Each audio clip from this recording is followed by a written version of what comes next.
Assalamualaikum, selamat tengah hari semua. Boleh dengar suara cikgu?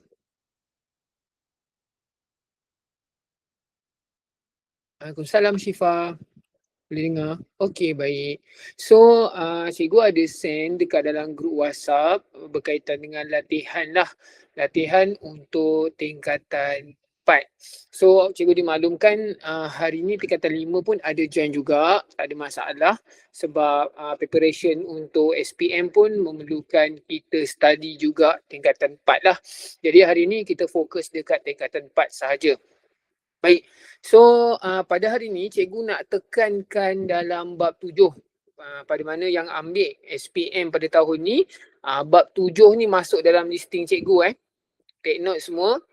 Apa yang cikgu-cikgu predik, bab 7 ni ada kemungkinan besar masuk juga untuk tingkatan 4. Jadi make sure study betul-betul lah. Dan sebelum bab 7 ni cerita pasal komunis dan juga tempoh darurat, macam mana, apa prosedur yang berlaku dan sebagainya lah. Tapi hari ni kita akan fokus dekat bab 7. Jadi sebelum kita buat latihan ataupun kita bincang sama-sama jawapan sekejap lagi, elok kita tengok dulu dekat dalam buku teks. Masing-masing boleh buka buku teks kalau ada. Kalau tak ada, boleh buka dekat, kalau masing-masing ada laptop ke, komputer dan sebagainya kat rumah tu ataupun phone, boleh buka sekejap dekat AnyFlip berkaitan dengan type AnyFlip dekat Google tu untuk buka buku teks tingkatan 4. Kalau ada yang fizikal, buka yang fizikal, lagi mudah, lagi jelas. Okay, so hari ni kita pergi kepada bab 7, page 170. Start daripada page 170, iaitu usaha ke arah kemerdekaan. Jadi cikgu tak nak explain terlampau detail, kita akan flashback secepat mungkin sahaja sebelum kita buat latihan. Okay, dalam bab 7 ni dia ada subtopik, maksudnya ada topik-topik kecil yang ada kat dalam bab 7 ni, ada 5. Okay, ada 5 topik dalam bab 7 berkaitan dengan usaha ke arah kemerdekaan. Okey.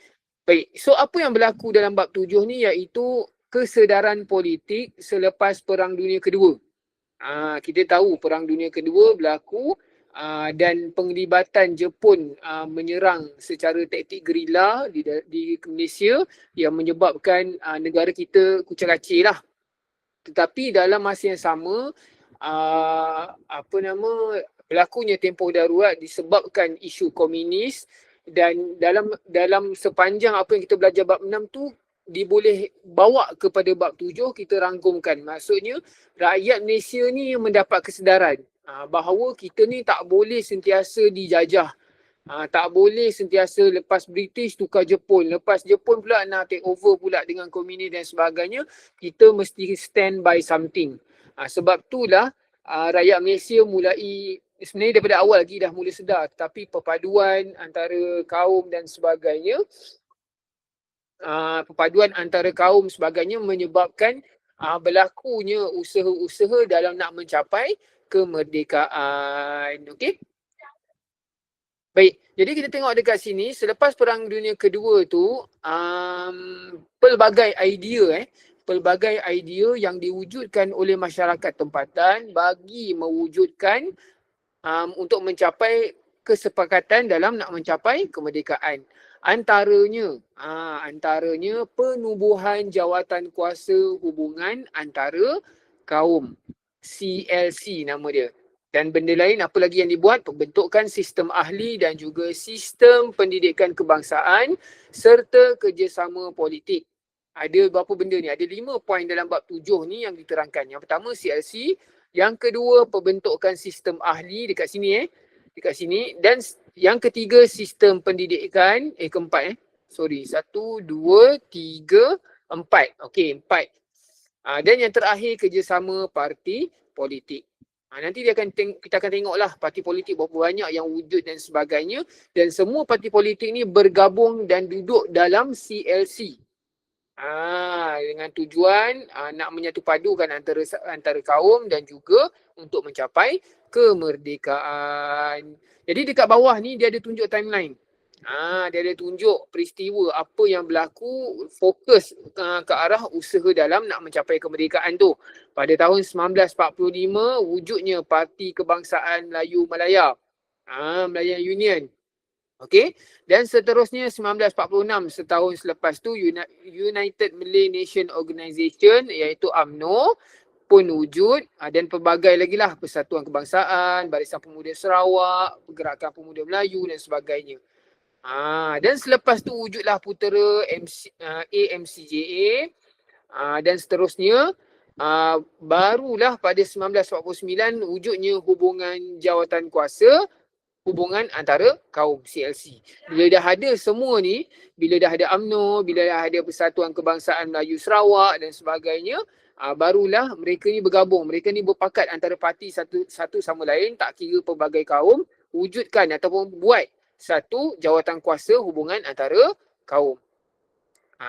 Okay. Dan dalam tempoh 1941 hingga 1951 wujudnya sistem ahli, laporan Barnes dan juga laporan Fenwu yang menggunakan data-data ni untuk nak mencapai ke arah kemerdekaan. Nanti kita akan tengok balik apa dia.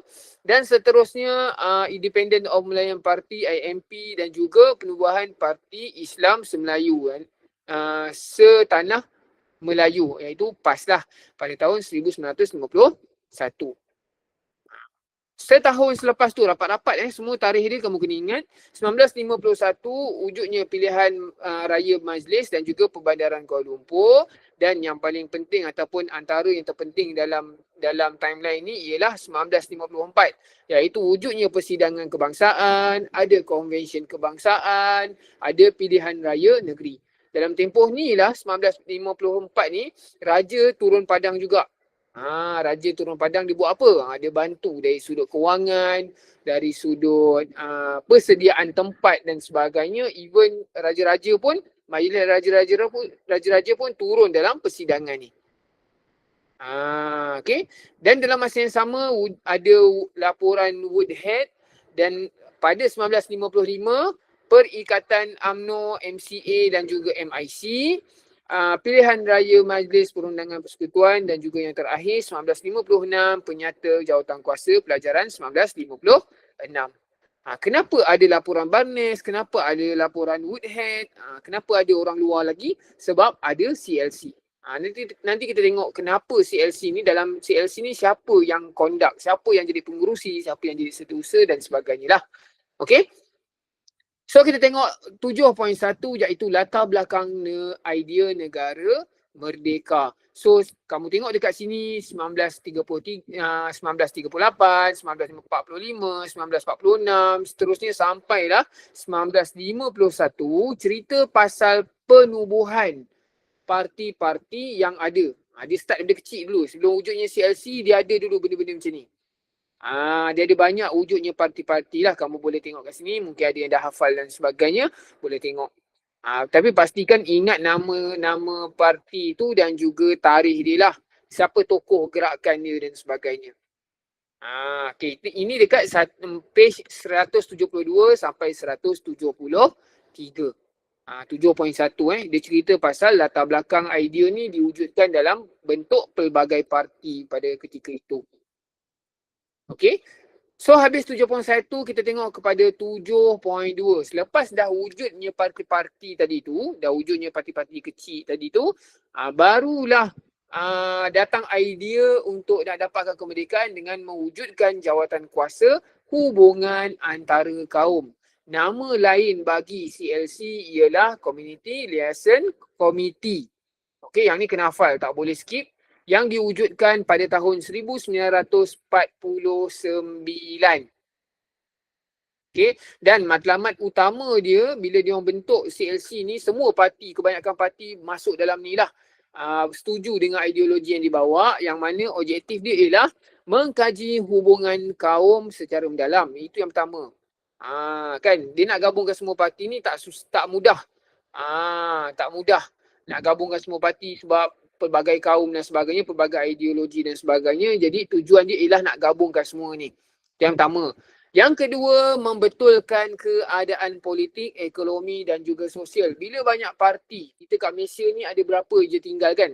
45 sahaja yang famous. Tetapi kalau kita tengok sekarang ni, masing-masing menggunakan parti tu sebagai satu senjata untuk nak mendapatkan tahta ke atas sana, nak dapatkan kerajaan dan sebagainya lah. Jadi sebenarnya tujuan CLC ni sangat bagus untuk nak menstandardizekan, untuk menstabilkan, untuk membagi kepahaman antara parti-parti yang lain dengan parti lain. Dia gabungkan ramai-ramai parti tu untuk nak selaraskan semua tu. Nak selaraskan, tujuan dia ialah untuk adil antara kaum. Tu yang nombor 2. Nombor yang ketiga, bila dah adil, bila semua dah sepakat dan sebagainya, barulah dapat mewujudkan keadaan yang harmoni. Muhibah ni bahasa Arab, tapi maksud lainnya ialah menimbulkan rasa sayang, rasa cinta kepada kalangan penduduk di negara ini. Tak kisahlah Cina dengan India ke, India dengan Melayu ke, Melayu dengan Cina balik ke, tak kisah. Itu tujuan CLC ni diwujudkan pada ketika itu. Okay, so kamu kena ingat objektif pembentukan CLC dan juga nama penuh CLC itu Community Liaison Committee. Okay, dan motto CLC ialah kesamaan dan keadilan untuk penduduk tanah Melayu. Okay, kesamaan dan keadilan untuk penduduk tanah Melayu. Itu motto dia. Okay. Habis dekat kenapa sejarah penubuhan dia pada tahun 1949. Kita dah tahu objektif dia. Kita dah tahu motto dia lah. Motto CLC ni. Okay. So berbalik kepada yang tadi cikgu ada cakap sebelum ni. Cikgu kata ada laporan Fenwu, ada laporan Barnes dan sebagainya. Kebanyakannya datang daripada pegawai British lah. Kenapa? Kita tengok dekat dalam anggota jawatan kuasa hubungan antara kaum. Walaupun semua parti-parti itu tak kisahlah parti Cina, India, Melayu, Islam dan sebagainya, tetapi penasihatnya masih lagi orang British. Okay. Kita tengok kat situ penasihat dia Malcolm McDonald, iaitu Governor General British di Asia Tenggara. Kita dah belajar dah masa awal-awal tingkatan 4 dan sebagainya, mereka ni terpaksa kurangkan manpower ataupun workforce dekat dekat Malaysia disebabkan mereka nak kurangkan ada masalah dekat kawasan British England dan sebagainya dan menyebabkan diorang terpaksa kurangkan tenaga tentera, kurangkan dan sebagainya. Mereka lantik dan banyak-banyak orang yang duduk kat Malaysia tu, orang British yang datang ke Malaysia, diorang lantik seorang sebagai seorang Governor General British. Fokus dia untuk jaga semua sekali. Jadi bukanlah yang penat. Maksudnya kalau cikgu duduk kat tempat orang ni, Malcolm ni, dia kena berhubung dengan semua orang, semua kaum yang ada kat situ. Instead of sebelum ni, masa Perang Dunia Pertama, sebelum Perang Dunia Pertama dan sebagainya, dia ada geng-geng dia ada tentera dia sendiri dan sebagainya lah. Okay. Yang pertama ada penasihat, yang kedua ada pengurusi, iaitu EEC Turaisingam. Orang India. Okay, pengurusi dia. Dan yang ketiga, dia pecah kepada wakil Melayu, wakil Cina dan juga ahli lain. Okay, wakil Melayu siapa ada? Datuk Jaafar On, Datuk Abdul Wahab, Muhammad Saleh Hakim, Dr. Mustafa Osman, Zainal Abidin. Yang ni kamu kena ingatlah sekali dengan jawatan dia. Penasihat tadi Malcolm McDonald, pengurusi tadi EEC Turaisingam. Wakil Melayu ada Datuk Jaafar On, ada Datuk Abdul Wahab dan sebagainya. Wakil Cina ada Tan Cheng Lock, ada Li Tian Keng, ada Si Si Tan dan juga Yong Shuk Lin. Okey, itu daripada wakil Cina. Dan ahli-ahli lain daripada parti-parti yang kecil-kecil dan sebagainya, ada Roland Petrel, ada Dorai Sami dan juga JS Gunting. Okay. Ada beberapa lah ahli yang lain. Jadi walaupun tadi cikgu cakap kan, walaupun dia sebut wakil Melayu, tetapi dalam wakil Melayu tu kamu tengok ada Presiden UMNO, ada Menteri Besar Perak, ada Perundangan Negeri Selangor, macam-macam daripada pelbagai jabatan. Tapi kebanyakannya wakil Melayu yang ada, kebanyakannya orang yang join parti UMNO. Kebanyakannya. Okey. Habis dekat 7.2. So kita tengok sedikit lah, ada tambahan sikit. Apa dia peranan jawatan kuasa. Tadi kan dia dah pecahkan kan. ahli Melayu siapa, penasihat siapa, pengurusi siapa dan sebagainya. Jadi dekat dalam, masih lagi dalam 7.2, cerita tentang peranan jawatan kuasa, hubungan dan juga antara kaum. Apa isu yang ada, apa peranan CLC dan juga apa kesan perpaduan antara kaum. Soalan ni, page 176 sampai 177 ni banyak masuk dalam KBAT. Banyak masuk dalam KBAT. Jadi antara tips yang cikgu suka sangat, cikgu pernah cakap dalam kelas cikgu kat Kiblah pun cikgu pernah cakap, dalam kelas online pun cikgu pernah cakap, sejarah ni mana yang jenis fakta tu, kalau tahun, nama, tokoh dan sebagainya boleh hafal, tetapi kalau contoh macam kesan, peranan CLC ni, kamu baca dan kamu fahamkan. Kamu baca dan kamu fahamkan, tulis mengikut ayat kamu sendiri, apa yang kamu faham tu. Kalau kamu nak hafal boleh, tak ada masalah. Tetapi sangat banyak. Jadi cikgu takut kamu tak sempat untuk nak ingat apa dalam lebih-lebih lagi dalam peperiksaan, takut salah jawab dan sebagainya. Jadi pastikan faham dahulu sebelum kamu nak hafal. Hafal tu ekstra untuk huraian-huraian macam ni. Tapi yang penting kamu faham dulu dia punya flow dia. Okay, so kita tengok khusus tentang kewujudan ataupun jawatankuasa peranan hubungan antara kaum ni, kita tengok isu yang pertama yang timbul berkaitan dengan politik. So bila wujudnya CLC, kita tahu tadi ada orang British, ada orang Melayu, ada orang Cina dan sebagainya kat dalam tu. Yang pertama, isu pertama yang diorang timbulkan ialah bersedia ke untuk menjadi kerajaan. Siapa yang jadi kerajaan tu belum lagi cerita, tapi bersedia tak orang yang ada dalam CLC ni untuk jadi satu kerajaan. So barulah datang peranan CLC ni, iaitu mencadangkan beberapa idea, mencadangkan beberapa penambahbaikan berdasarkan cara pemerintahan British. Okay, kamu boleh tulis apa yang kamu faham daripada dalam teks ni lah. Kamu baca tu, kamu tulis apa yang kamu faham. Yang kedua, jadi apa kesan dia? Okay, pertama tadi isu dia berkaitan dengan politik. Lepas tu peranan CLC ni mencadangkan peralihan kepada kerajaan sendiri berdasarkan maklumat ataupun data yang dapat daripada cara pengurusan orang British tu sendiri. Itu yang pertama. Bila dah ada isu dan sebagainya peranan CLC, apa kesan dia? Apa matlamat dia? Ke arah perpaduan kaum. Fokus CLC ni ke arah perpaduan kaum kan? Nak standardiskan ideologi dan sebagainya kan? Jadi apa kesan dia? Apa matlamat daripada isu ni?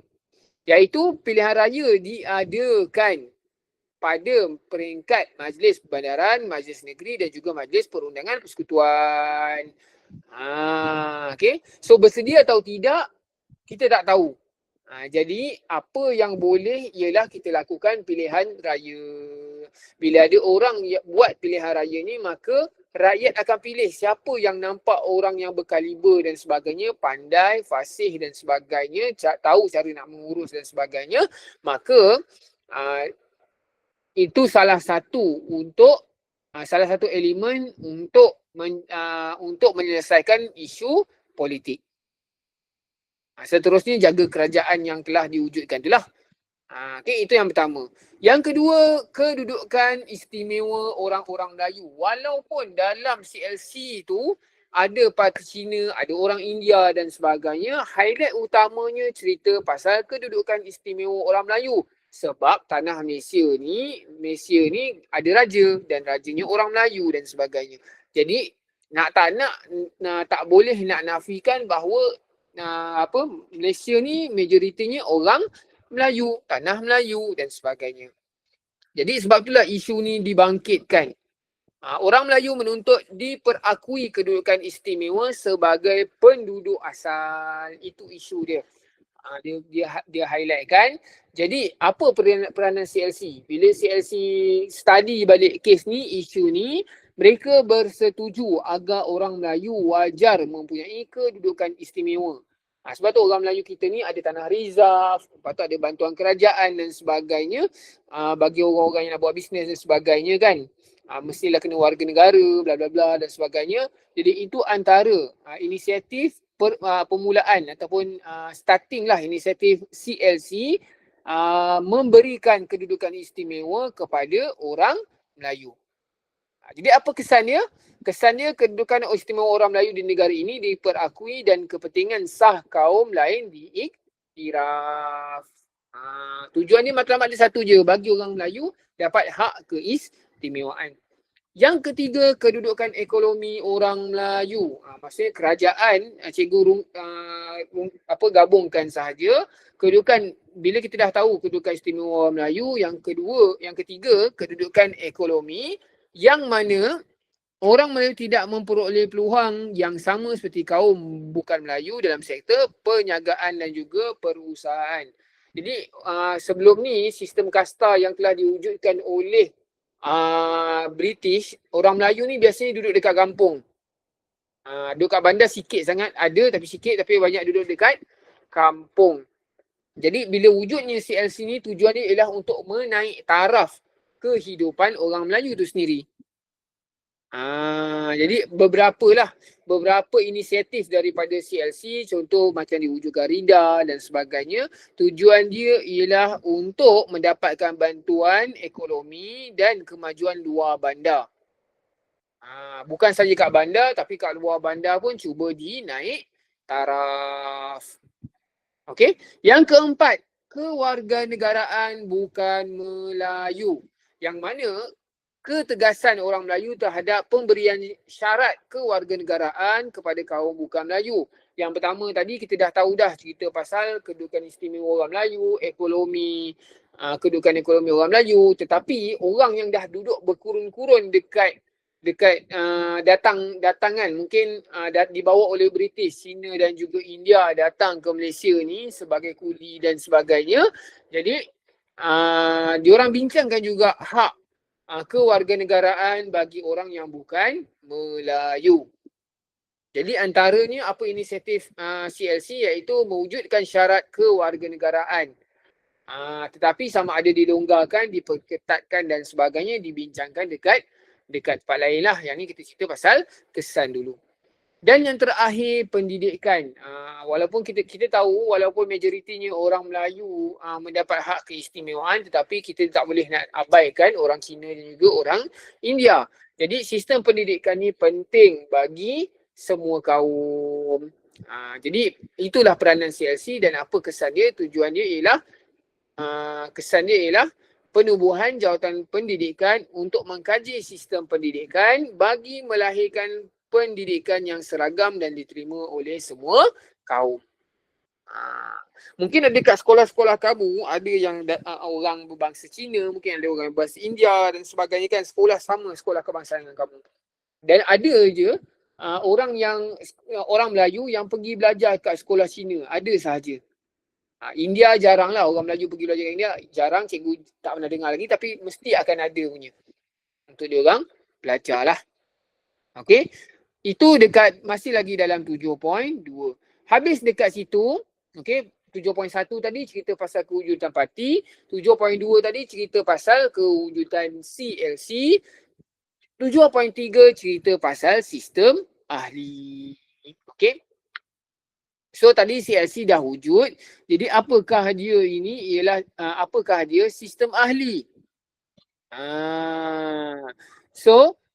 Apa dia? Datang daripada isu kekurangan pegawai tempatan dalam perkhidmatan kerajaan British lah. Kerajaan British masa pada ketika itu kurang pegawai yang menyebabkan Dato' Jaafar On ni offer ataupun meminta tindakan diambil untuk menambah peluang orang lokal yang ada dalam pentadbiran. Okay. So dia cadangkan, Dato' Jaafar On ni dia cadangkan orang-orang Melayu, orang-orang tempatan ni masuk dalam pentadbiran. Itu matlamat sistem ahli ni, pembentukan sistem ahli ni disebabkan kekurangan pegawai British. Okay. So kamu tengok dekat situ dia punya sejarah ataupun dia punya penceritaannya, iaitu pada tahun 1951 Seheri Geni mengumumkan senarai anggota sistem ahli dan sebagainya, tetapi ada masalah tak cukup orang dan sebagainya, maka Dato' Jaafar Awan meminta agar tindakan diambil bagi menambah peluang pentadbiran kepada wakil tempatan. So adalah beberapa tokoh dekat dalam ni, sama juga tokoh yang sama yang di-highlightkan, contoh Dr. Jaafar Awan, Turai Singgem, Lee Tiang Keng dan sebagainya kan, ramai-ramai yang ada tu, mereka ni semua sepakat untuk mewujudkan sistem ahli. Dia berbeza dengan CLC tadi. Ini cerita yang lain. Okay. So tengok dekat 179 ciri-ciri sistem ahli, apa yang kena ada. Okey, yang pertama, ahli bertaraf menteri dan bertanggungjawab menjaga portfolio dan melindungi jabatan dan agensi kerajaan. Bukan orang-orang lokal yang biasa-biasa. Orang yang ada level pendidikan yang tinggi, orang yang ada jawatan dalam politik dan sebagainya, mereka yang akan duduk dekat dalam sistem ahli tu. Okay. Dipilih lah, tetapi kita tengok pada poin nombor 2, ahli dilantik oleh Pesuruhjaya Tinggi British. Okay. Dia dilantik walaupun ada title, ada status dan sebagainya, dia still pilih, dia still lantik, dia pick siapa yang layak untuk duduk dekat position ataupun dalam sistem ahli ni. Okey. Yang ketiga, ahli bertanggungjawab mencadangkan undang-undang yang berkaitan dengan jabatannya untuk dibentangkan dalam MPP. Okey. Yang keempat, ahli diletakkan di bawah kuasa Suruhanjaya Tinggi. Dan yang kelima, satu sistem kabinet bayangan yang terdiri daripada beberapa pegawai takbir dan juga tokoh mesyuarat. Okey, yang pertama dalam 7.3 ni, satu topik yang pertama kamu kena tahu sejarah pembentukannya. Okey. Yang kedua, kamu kena tahu ciri-ciri sistem ahli, dan yang ketiga, kenapa perlu ada sistem ahli tu dan apa caranya untuk membawa ke arah kemerdekaan. Ini poin yang penting. 1, 2, 3. Okey. Sejarah, ciri-ciri dan juga kepentingan sistem ahli ni. Okey. Habis. Yang keempat, kita masuk dekat dalam 7.4. Okey, kita ulang balik, refresh balik. 7.1 cerita pasal penubuhan pelbagai parti. 7.2 cerita pasal CLC. 7.3 cerita pasal sistem ahli. 7.4 cerita pasal sistem pendidikan kebangsaan. Okey. Antara elemen tadi kan dia ada sebutkan dekat dalam 7.3, antara benda yang lain yang disebut berkaitan dengan dekat penubuhan CLC. 7.2 7.2. Okey, dalam 7.2 cerita pasal pendidikan, yang mana di carry forward ataupun dibawa cerita ni dekat subtopik 7.4, iaitu sistem pendidikan kebangsaan. Dalam CLC sendiri mengkaji dari sudut pendidikan. Kalau tadi dah ada sistem ahli, yang kedua diwujudkan sistem pendidikan kebangsaan. So kamu boleh tengok ada 3 step ada 3 step dalam nak membentuk pendidikan dan distandardizekan oleh kerajaan. Okey. Yang pertama, wujudnya laporan Barnes pada tahun 1991, dan yang kedua laporan Fenwu 1951 juga, dan yang terakhir bila dia dah gabungkan kedua-dua laporan ni, barulah wujud ordinan pelajaran. Senang cerita macam akta lah, senang cerita macam guideline lah. Dari sudut nak standardizekan apa yang kena belajar dekat sekolah-sekolah, tak kira lah sekolah Cina, India dan sebagainya, mesti kena standardizekan. Okay. Setahun selepas tu barulah wujud ordinan pelajaran 1952. Okey, yang detail dia kamu boleh tengok dekat bawah tu, laporan Barnes apa, laporan Fenwu apa, dan juga selepas daripada tu, setahun selepas tu 1952, kamu boleh tengok data dia, ordinan pelajaran tu apa yang ada dekat dalam tu. Tengok dekat dalam kotak-kotak biru tu, laporan Barnes apa, laporan Fenwu, dan kotak tu apa, laporan ordinan pelajaran pun dan kotak tu apa. Okey?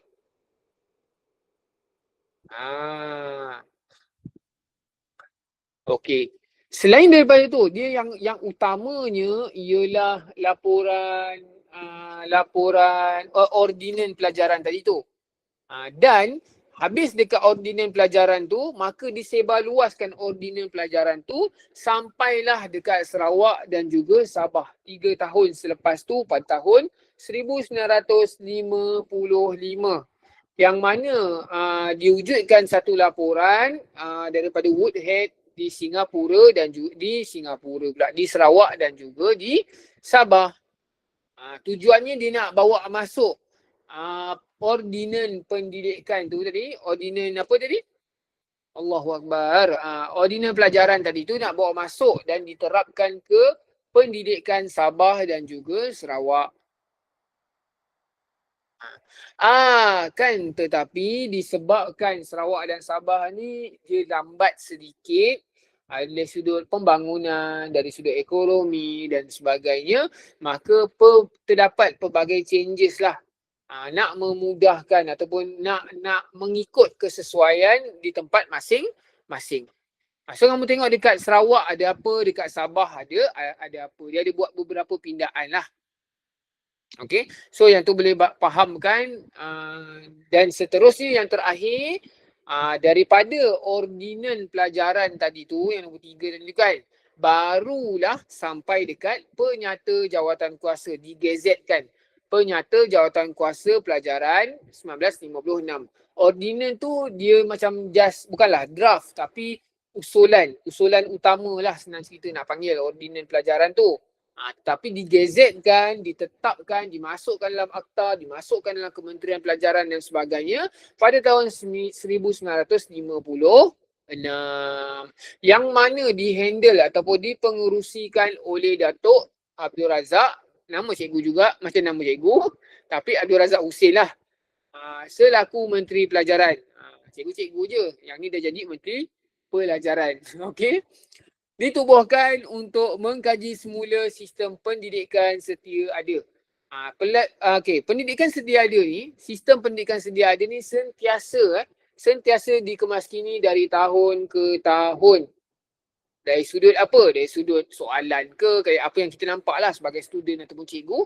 Dari sudut soalan ke, diubah-ubah, dari sudut sistem pengurusan di sekolah dan sebagainya. Semuanya di bawah penyata jawatankuasa pelajaran 1956 ni.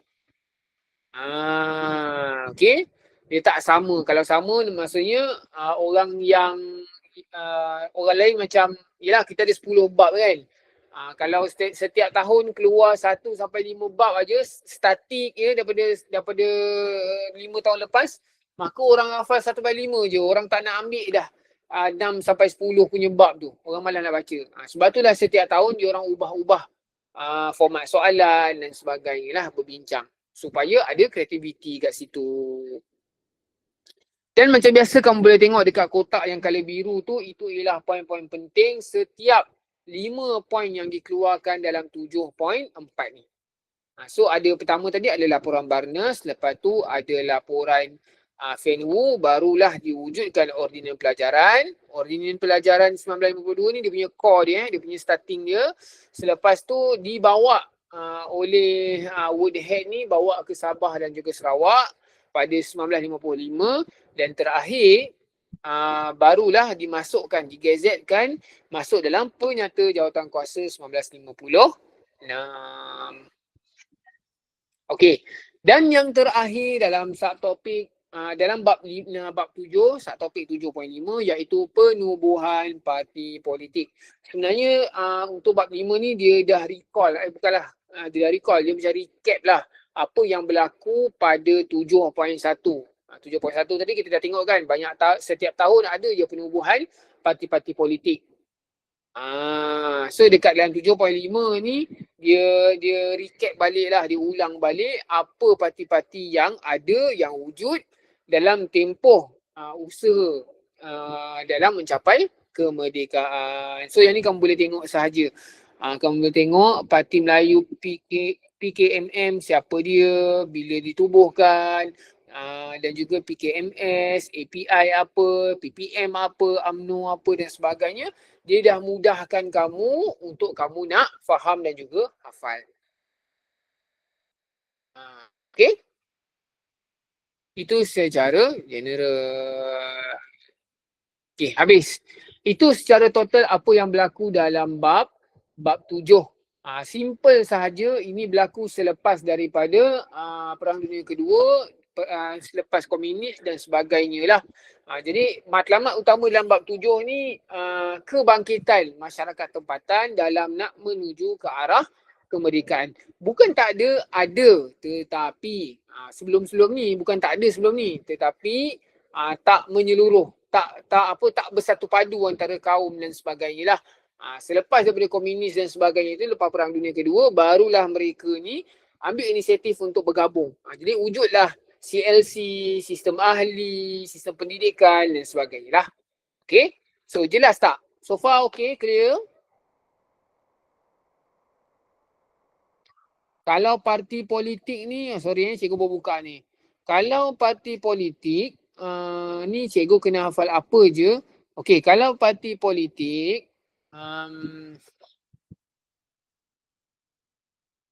okey, kalau parti politik ni yang pertama kamu kena ingat nama singkatan dan juga nama penuh dia, tu yang pertama. Okey, yang kedua tahun dia. Tahun dia, tahun ditubuhkan dan juga siapa pengasas dia. 3 sahaja dahulu. Dia 3 sahaja dahulu. Yang lain-lain, ya sebab banyak kan. Jadi kamu hafal 3, nama penuh, tahun ditubuhkan dan juga siapa pengasas dia. Matlamat dia semua orang sama. Tapi kamu ubah guna ayat kamu sendirilah kan. Apa nama? Matlamat dia sama untuk mencapai ke arah kemerdekaan tu. Cuma ada sikit-sikit twist lah kalau kamu nak hafal. Contoh macam PKML contohnya, dia fokus dia untuk nak meningkatkan kemajuan dalam bidang sosioekonomi. Adalah dia punya slogan-slogan dan sebagainya, tapi apa yang ada kat 7.5 ni dia dah wrap up semua. Dia dah rangkumkan semua apa yang kita tahu dekat 7.1 tadi. 7.1 tadi cerita pasal sejarah penubuhan. Kan ada tahun-tahun, lepas tu dia ceritakan siapa dia semua kan. Tapi dekat dalam 7.5 ni dia wrap up semua sekali. Jadi sangat bagus kamu hafal 7.5 ni. Okey? Hafal nama, hafal nama pertubuhan, hafal tarikh ditubuhkan, siapa nama tokoh dia, ekstra apa peranan ataupun apa objektif bila ditubuhkan salah satu persatuan ataupun parti tu. Dia dah wrap up dah 7.5. Okey. So far ada soalan lagi tak nak tanya? Yang lain?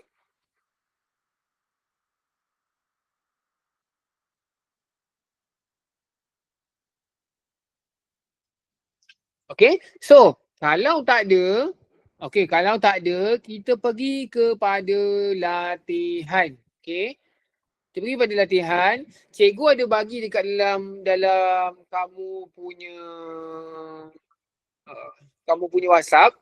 Kamu punya grup WhatsApp. Tak tahulah grup WhatsApp parent ataupun grup WhatsApp kamu, cikgu tak sure siapa ada dalam tu. Tapi cikgu ada share dah kat dalam tu. Okay, so hari ni kita akan fokus buat latihan dahulu. Jadi apa yang cikgu nak kamu buat dekat dalam ni ialah kita buat satu-satu page dahulu. Okey, kita buat satu-satu page. Hari ni kita akan habis pada pukul 2.20 1 jam 20 minit hari ni. Okey. Ni yang kebanyakannya mungkin daripada Kiblah juga kot, sekolah Kiblah, dan ada juga orang luar yang join kot. Tuition online ni. Jadi hari ni kita akan buat sikit-sikit. Ada 3 page sahaja sebenarnya. Jadi kita buat satu-satu. Kita buat satu yang ni, lepas kita bincang, lepas tu kita cari jawapan dan kita pindah ke soalan yang lain lah. Boleh? Tapi cikgu nak kamu responsif sikit lah. Tulis dekat dalam chat ataupun space yang ada tu. Sekejap.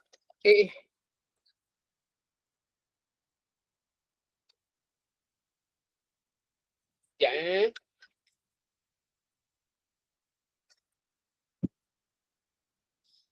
Okey, baik. So, kita pergi kepada soalan yang pertama. Pertama sekali kita tengok kat sini, dia dekat soalan ni dia dah bagi kamu muka surat lah. Siapa ada muka surat tu memang, siapa ada buku teks tu memang boleh jawab terus lah kan. Sebab dia tulis dalam muka surat dekat bawah ni.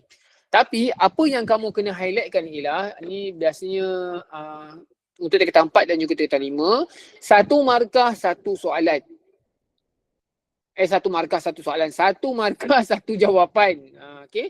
Maksudnya kalau ada 3 markah, kamu kena keluarkan 3 poin yang penting kat dalam soalan tu. Kalau kata ada 3, 3. Kalau kata ada 4, 4. Kalau kata ada 6, 6. Markah ada 6 jawapan dalam tu. Macam tu cara nak buat jawapan dia. Jadi kamu tengok dekat sini, tengok soalan yang pertama. Ketegangan hubungan antara kaum semakin meningkat selepas Perang Dunia Kedua. Okay, hal ini menimbulkan kebimbangan pemimpin kaum dan juga British. Sebab apa yang kita tengok patah balik kat bab 6, kita flashback balik masa isu komunis dan juga isu darurat tu. Macam cikgu cakap kelas-kelas yang sebelum ni, kamu jangan beranggapan komunis, bila sebut komunis ni Cina, komunis je Jepun, komunis je orang-orang mata sepet. Tak. Okay, komunis ni dia datang dengan ideologi. Even kalau kita tengok balik dalam bab 6, penubuhan atau persidangan ideologi komunis ni datang dekat Rusia, datang dekat negara-negara barat dan sebagainya. Dia lebih radikal lah. Siapa yang macam sukakan ke arah radikal, mana yang faham radikal tu penting untuk nak jaga Malaysia ni dengan lebih cepat, nak jauhkan daripada cekaman British dan sebagainya, memang dia akan pilih kepada komunis. Jadi orang yang faham dengan ideologi komunis ni, mereka akan setuju lah, tak mengira kaum. Itu yang berlaku. Maksudnya Cina ada, India ada, Melayu ada yang sokong komunis ni. Jadi itulah timbul kerisauan di kalangan parti politik dan juga untuk mengelakkan tu wujudlah CLC. Okey, so soalan dia, apakah matlamat penubuhan jawatan kuasa hubungan antara kaum? Dekat page 175, boleh tulis kat dalam chat tu. Apa dia punya matlamat dia? Matlamat penubuhan jawatan kuasa ada 3. Ingat tak tadi cikgu ada sebut? Apakah matlamat penubuhan jawatan kuasa hubungan antara kaum? Tulis kat space ni, kat tepi ni tulis. Ataupun nak buka mic pun boleh. Mengkaji hubungan kaum secara mendalam. Good, mengkaji hubungan kaum secara mendalam. Itu tujuan matlamat dia. Yang kedua,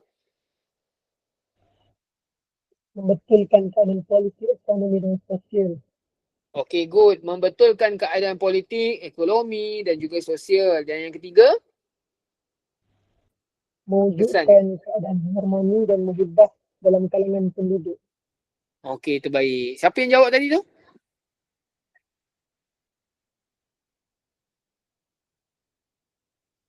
Lisa.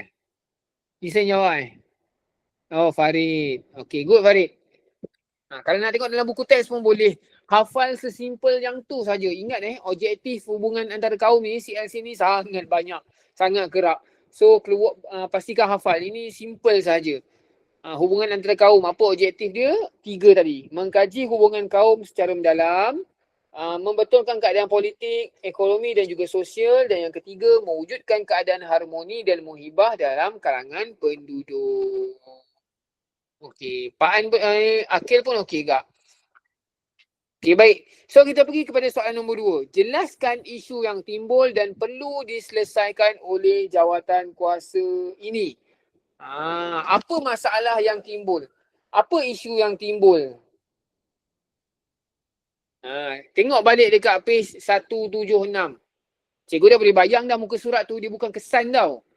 Kesan tu apa matlamat yang dia nak cuba achieve? Sebelah dia. Apa isu yang timbul?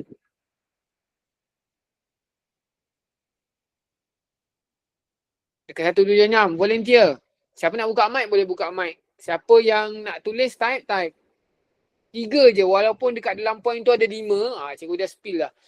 Walaupun dalam tu ada 5, tetapi kita nak 3 saja. Sebab soalan dia nak 3 markah.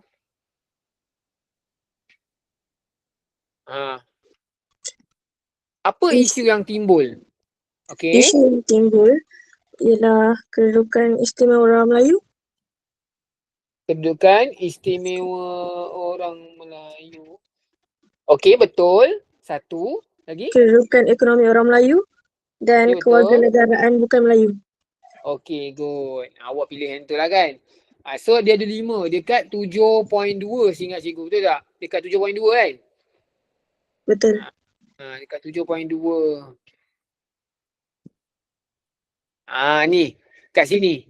Ini isu-isu dia yang boleh dibangkitkan. Kalau dia minta 5, dia takkan minta 6 lah. Dia akan minta 5 sahaja. Maksimum.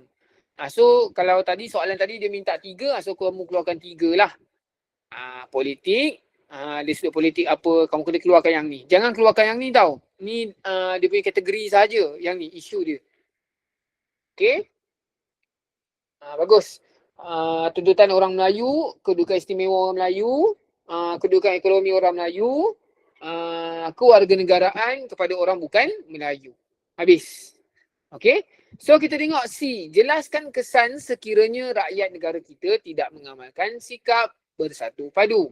Siapa belajar bahasa Melayu dengan cikgu, ini ialah cikgu dah ulang balik kot. Siapa yang biasa dengan kelas dengan cikgu, tahulah cikgu selalu ulang part ni. Ini ialah formula untuk kamu nak buat perenggan ataupun ayat perenggan, ayat isi. Kan kita ada pendahuluan, isi penting dan juga penutup kan, contoh basic dia kan. So macam mana nak buat perenggan isi penting tu, dia punya step ni macam ni. Dia ada ayat topik ataupun ayat isi, ada ayat huraian, ada ayat contoh dan juga ada ayat rumusan ataupun inference.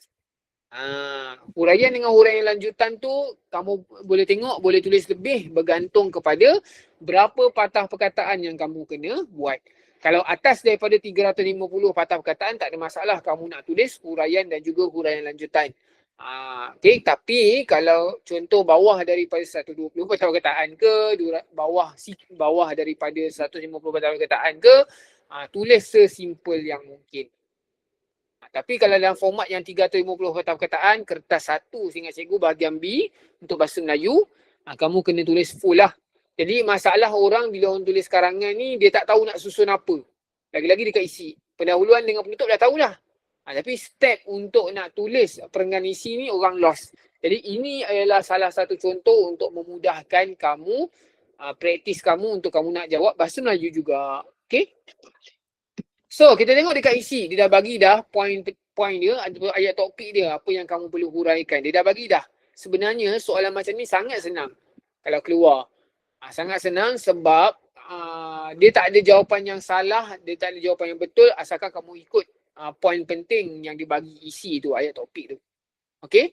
Yang pertama, ayat topik ataupun ayat isi mesti diletakkan dekat atas perenggan. Mesti letak atas sekali.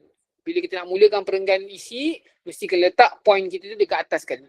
So, kita tengok dekat sini perincian dia menimbulkan perasaan syak wasangka di kalangan rakyat pelbagai kaum.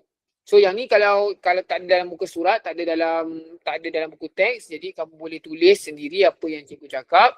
Ataupun kemudian kalau kamu nak WhatsApp cikgu nak minta detail dia pun boleh, tak ada masalah. Okay. So kita tengok dekat sini, isi dia menimbulkan perasaan syak wasangka di kalangan rakyat pelbagai kaum. Itu yang pertama. So apa huraian berkaitan dengan isu yang berlaku? Syak wasangka tu. Apa yang boleh berlaku daripada perasaan syak wasangka ni? Apa yang boleh berlaku daripada syak wasangka ni? Cuba kita fikir-fikirkan secara logik. Bila kita syak orang kan, contohlah orang ni, orang B, kawan kita, kita rasa kita syak dia ni macam mencuri contoh. Apa yang timbul? Kita dah syak dia. Kita rasa macam dah tak best kan? Rasa macam nak bertumbuk kan? Macam tu. So, dia menimbulkan ketegangan. Khususnya kalau cerita pasal rakyat pelbagai kaum ni, menimbulkan ketegangan hubungan antara kaum. Okay. Kita rasa dah tak best dah dengan apa? Contohlah, sebab perkauman dengan isu keagamaan ni dia saling berkait. Contoh, orang Melayu biasa dengan Islam. Contoh. Orang India selalu biasa dengan Hindu. Orang Cina biasa dengan dengan Buddha dan sebagainya kan. So perayaan dan sebagainya ataupun kepercayaan mengikut agama pun sendiri pun kita akan dah rasa tak best dah dengan orang tu sebenarnya, dengan kaum lain lah. Kan betul ke agama kau ni, contoh kan agama kita orang yang paling betul dan sebagainya, contoh macam tu. Jadi dia menimbulkan tidak sefahaman daripada awal lagi dah ada dah benda tu. Okay, sebab itulah CLC datang. Kalau okay, menimbulkan ketegangan hubungan antara kaum. Dan huraian lanjutnya, bila dah menimbulkan ketegangan antara kaum, akan ada perasaan yang tidak selesa ataupun perasaan yang tidak puas hati, yang menyebabkan keadaan menjadi lebih parah, lebih marah dan sebagainya lah. Itu huraian lanjut dia. Yang pertama tadi timbulkan huraian dia ialah menimbulkan ketegangan. Okey. Huraian lanjut dia bila dah timbulkan ketegangan, lama-lama wujud perasaan tak puas hati dan menimbulkan rasa marah. Okey. So contoh dia apa tadi cikgu macam dah tersebut dah tadi kan? Cikgu dah tersebut dah tadi jawapan dia. Ya betul, saya macam lah. Betul juga tu. Contoh dia ialah apa? Tadi cikgu ada sebut dah, menghina agama contohnya. Itu benda yang paling basic lah. Ataupun antara kaum ada budaya, budaya kaum lain. Contohnya kita gelakkan ni nak musim-musim Tahi Pusam ni, kamu gelakkan orang-orang India yang pergi batu cave dan sebagainya, contohlah kan. Cikgu tak tahu sangat budaya diorang. Tapi kita gelak-gelakkan, kita kutuk-kutuk dan sebagainya, itu akan menimbulkan ketegangan antara hubungan antara kaum. Dan inference yang terakhir, apa kesan dia, apa masalah yang timbul bila berlaku isu-isu ni. Yang terakhir, negara akan jadi huru-hara. Ni kes yang paling besar lah, bergaduh dan sebagainya, dan keselamatan orang, tak kisahlah kaum lain ke, kaum kita ke, akan terancam. Tak kita, family kita. Tak family kita, jiran kita contoh dan sebagainya lah. Itu cara nak buat. Sama juga macam kamu buat karangan dalam bahasa Melayu. Bila kamu dah buat peteminda tu, contoh 350 patah perkataan ke atas, cikgu galakkan kamu buat macam strategic planning lah. Kamu buat dulu, kamu keluarkan isi penting dan sebagainya, supaya kamu tak terlupa. Fikirkan dulu isi penting dahulu, baru kamu start menulis. Okay? So bila kamu dah ada point, kamu dah ada ayat topik, bila kamu dah ada ayat isi, kamu dah boleh huraikan. Ikut step by step. Senang je sebenarnya karangan ni. Tapi kamu kena ikut step by step. Jangan lost. Okay? Jelas? Baik. So kita pergi kepada muka surat seterusnya. Soalan esei. Jadi cikgu bagi masa 5 minit dekat kamu. Cikgu bagi masa 5 minit dekat kamu untuk kamu buat sekejap yang ni. Mana yang tak print lagi, kamu boleh cari dekat dalam buku teks, kamu garis-gariskan ke. Cikgu tak nak kamu sebab banyak ni nak menulis ni, sebab dia 6 markah. So cikgu tak nak yang tu, cikgu nak kamu cari saja jawapan dia. Okey, soalan 1 A dan juga B. 5 minit daripada sekarang.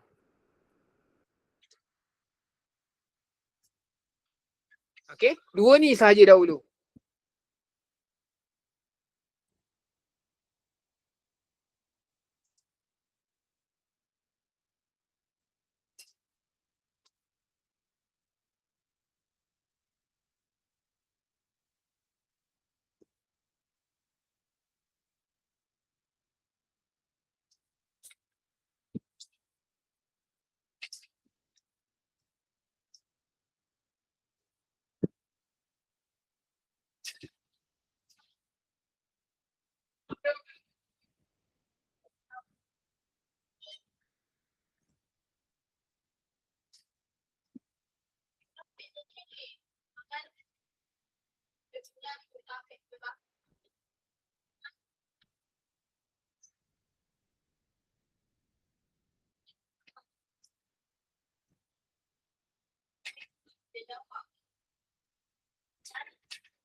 Lagi tak habis.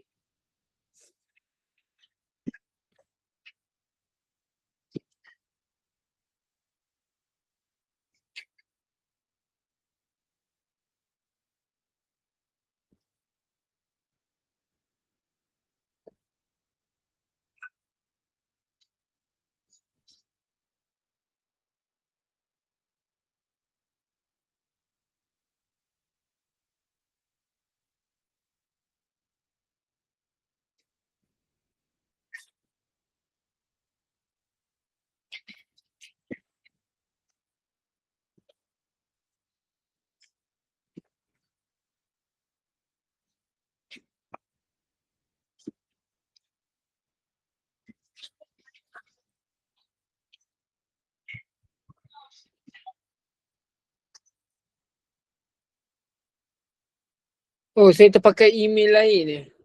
Saya baru perasan dah separuh dah ni. Nak habis dah pakai email lain. Tak apalah.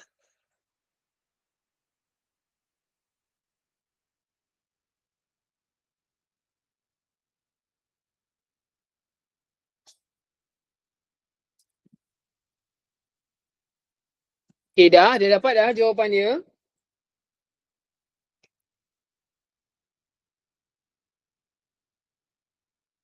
Ni senang lah. Sebenarnya. Kamu sambung-sambungkan sahaja. Apa yang ada sebenarnya dalam tu ada 7 ke 8 sistem pembentukan ahli tu. Dekat subtopik 7.3. Ni. 1, 2, 3, 4, 5 dan ada 7. Okey, ada 7 tapi dia minta 6 sahaja. Jadi tak ada masalah. Macam saya cakap tadi, 3 elemen yang ada kat dalam ni, tiga-tiga ni penting. Pembentukan sistem ahli, sejarah pembentukan sistem ahli, ciri-ciri sistem ahli dan juga kepentingan sistem ahli ke arah kemerdekaan. Okay, tiga-tiga ni penting.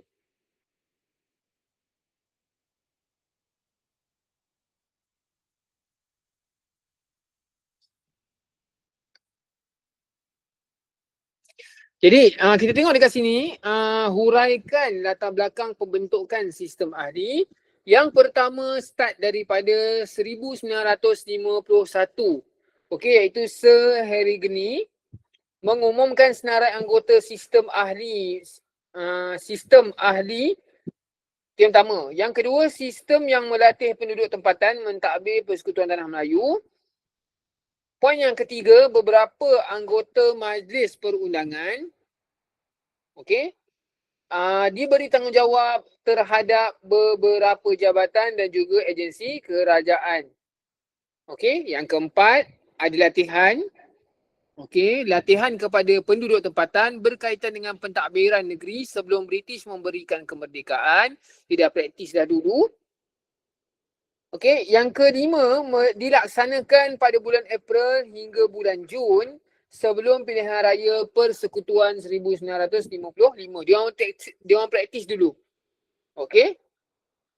Yang keenam, 3 portfolio kekal di bawah British iaitu hal ehwal ekonomi, perindustrian dan juga hubungan sosial, perumahan dan juga kerja raya.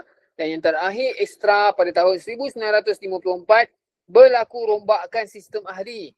Beberapa portfolio baru diwujudkan dan dijawat oleh anggota APP dalam kalangan warga negara Tanah Melayu. So bila keluar soalan macam ni tadi, huraikan latar belakang, kamu gabungkan saja semua ni. Yang ni memang tak boleh skip, yang ni kamu kena ingat satu-satu. Okay, yang ni memang kena hafal terus apa yang berlaku. So kamu praktis lah, kamu hafal, lepas tu kamu tulis kan satu-satu kan. Ikut dia step by step dia supaya kamu tak tertinggal ataupun terlupa. Ni biasa terlupa ni kadang-kadang ni dah buat 3-4 tertinggal yang lain dan sebagainya lah. Okey, seterusnya pergi pada terangkan ciri-ciri sistem ahli. Sistem ahli tadi pun ada 7. Betul tak 7? Tengok balik. Sistem ahli pula. Ciri-ciri sistem ahli. Ni ada 6, ni ada 5. Kat mana dia balance lagi? Okey. So, tak apa. Kejap lagi kita akan bincang. Tadi kita ada cakap dia minta 6 tapi kat dalam ni ada 5 saja. Kat mana balance tu? Jom kita tengok satu-satu. Okey, yang pertama, mesti orang yang ada dalam sistem ahli ni, yang pertama orang tu mestilah bertaraf menteri. Itu saja. Poin nombor 1. Ahli bertaraf menteri. Yang kedua, menjaga portfolio yang tak ada kat dalam ni. Tak ada kat dalam ni. Menjaga portfolio. Boleh tulis ekstra kat sini kalau nak tambah. Okay. Menjaga portfolio. Macam tu saja. Kalau kamu nak detail, menjaga portfolio yang mengandungi jabatan. Sebab ada dah dekat sistem pembentukan ahli ni, tujuan dia ialah untuk nak jaga portfolio. Ni, kat sini. Ada 3 portfolio yang dirombak dan sebagainya kan. So for sure, ciri-ciri ataupun ciri sistem ahli ni, antaranya ialah menjaga portfolio, bertanggungjawab menjaga portfolio. Okey. Yang ketiga, baru masuk poin nombor 2 ni. Ahli dilantik oleh Pesuruhjaya British dengan persetujuan Majlis Raja. Okey. Yang keempat, ahli bertanggungjawab mencadangkan undang-undang yang berkaitan dengan jabatannya untuk dibentangkan ke dalam MPP.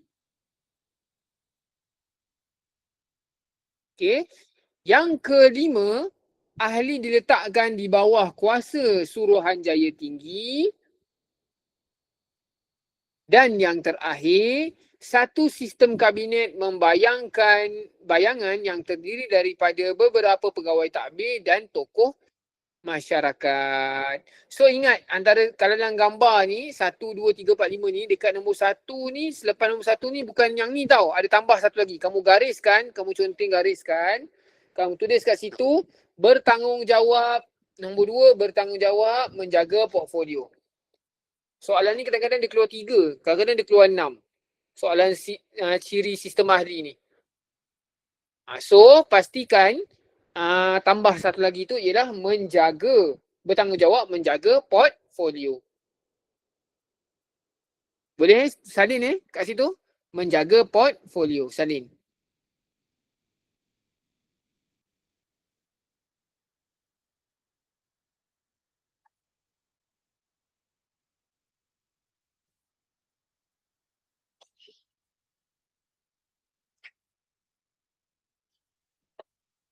Okey, dah.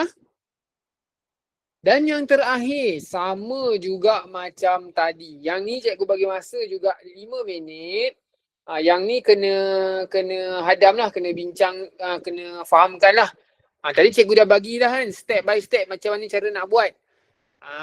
Yang ni tak ada dekat dalam buku teks. Jadi cikgu nak, sebabkan ni ada 2, jadi cikgu bagi masa kat kamu 6 minit. 6 minit, 7 minit, macam tu lebih kurang lah. Untuk kamu buat dan selepas tu baru kita bincang. Try buat dulu. Ini soalan kefahaman. Antara cara macam mana kamu nak tulis soalan kibat, nak jawab soalan kibat, ni step dia. Dan juga kamu boleh gunakan teknik ni untuk kamu buat perenggan isi dekat dalam karangan kamu nanti. Okay, 7 minit daripada sekarang, pukul 2:10 minit kita akan bincang.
Okey. Dah Jom kita tengok yang terakhir. Yang ni cikgu terus explain sahajalah. Kamu tengok dekat sini, perkara yang pertama cerita pasal isi dia. Okey, memberikan latihan, tengok perincian dia. Memberikan latihan yang secukupnya dan mengikut perkembangan semasa kepada bakal pemimpin dan juga pentadbir. Itu dia punya ayat topik ataupun isi dia.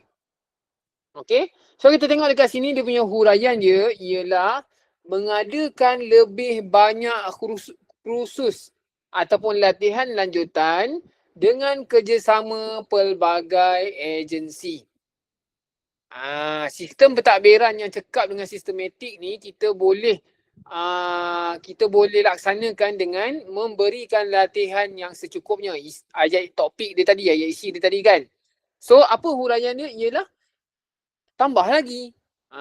Mengadakan lebih banyak kursus dan juga latihan. Itu yang pertama.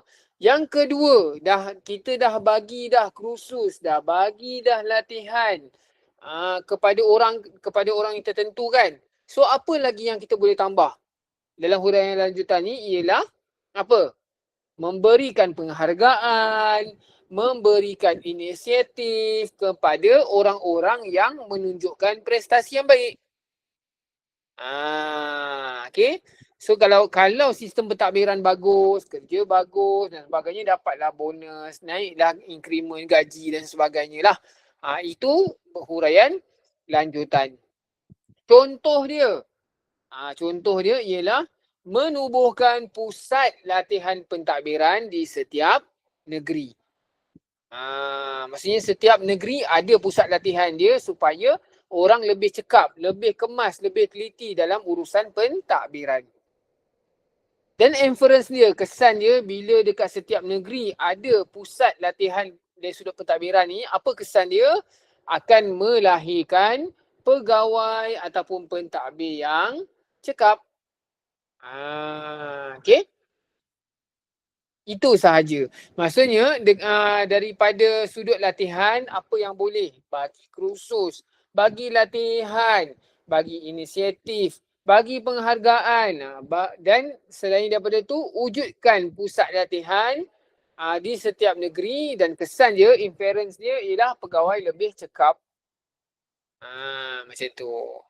Okay, dapat Yang kedua, soalan nombor 2, kita tengok isi dia ialah mengamalkan budaya integriti dan amanah semasa menjalankan tugas.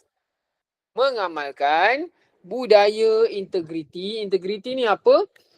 Budaya orang yang kata, kalau kata tugas dia kena buat A, dia kena buat A. Macam tu. Tegas lah. Amanah lah. Tegas lah nak kata. Okay. Integriti. Maksudnya berpegang teguh macam tu maksud integriti ni.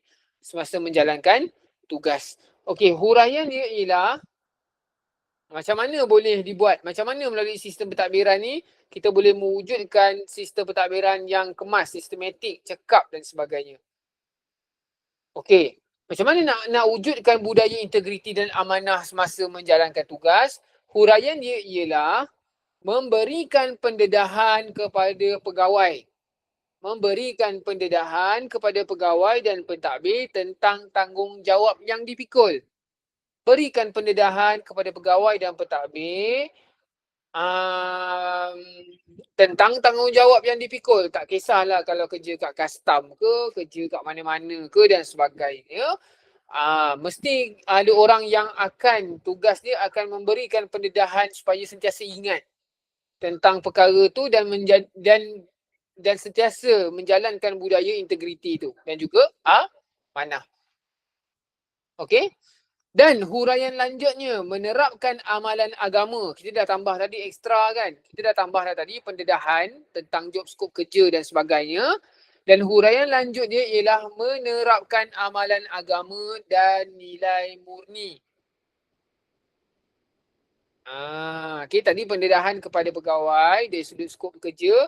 Yang kedua, iaitu huraian lanjutan dia ialah menerapkan amalan agama dan juga nilai murni. Nombor 2. Nombor 3.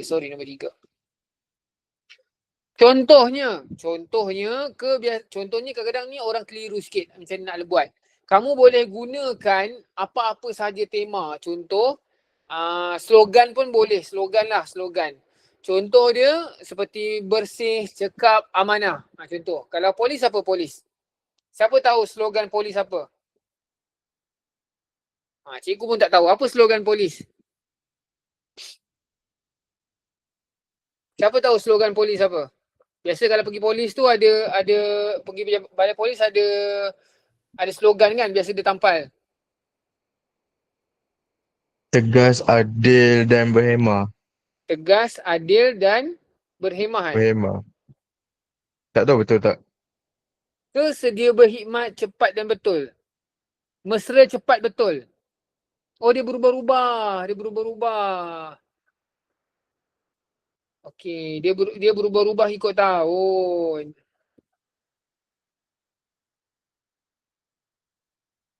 Tegas, adil, berhemah. Okey, so dia berubah-ubah. Ini yang lama ni, mesra cepat betul ni. Tegas, adil, berhemah lah. So boleh gunakan contoh tu, tegas, adil dan berhemah tadi tu duduk dekat contoh. So yang terakhir kesan dia, inference dia ialah apa? Bila kita dah ajar orang, dah bagi pendedahan, dah terapkan nilai-nilai agama dan sebagainya, apa kesan dia? Automatik orang yang dapat daripada apa yang kita sampaikan tu dapat melaksanakan tugasan dengan lebih baik. Itu sahaja. Jadi kamu boleh praktis tau, kamu boleh buat benda ni. Dia bagus untuk bahasa Melayu kamu dan bagus untuk kamu nak buat soalan esei. Tak semestinya soalan ni, kamu boleh ambil je dia punya template ni, ambil je dia punya scope ni kan. Isi dia ni kamu ubah. Kamu nak cerita pasal isu apa? Kamu nak cerita pasal isi apa? Lepas tu kamu cari sini apa huraian dia, buat latihan tu. Keep. So bila kamu praktis macam tu, kamu dah boleh cover bahasa Melayu kamu sebab bahasa Melayu kertas 1 bahagian B tu markah dia sangat besar. 70 bahagian B kertas 2 350 patah perkataan ke atas tu kan. So praktis ni kamu boleh buat untuk dua benda lah, dua subjek. Tak rugi.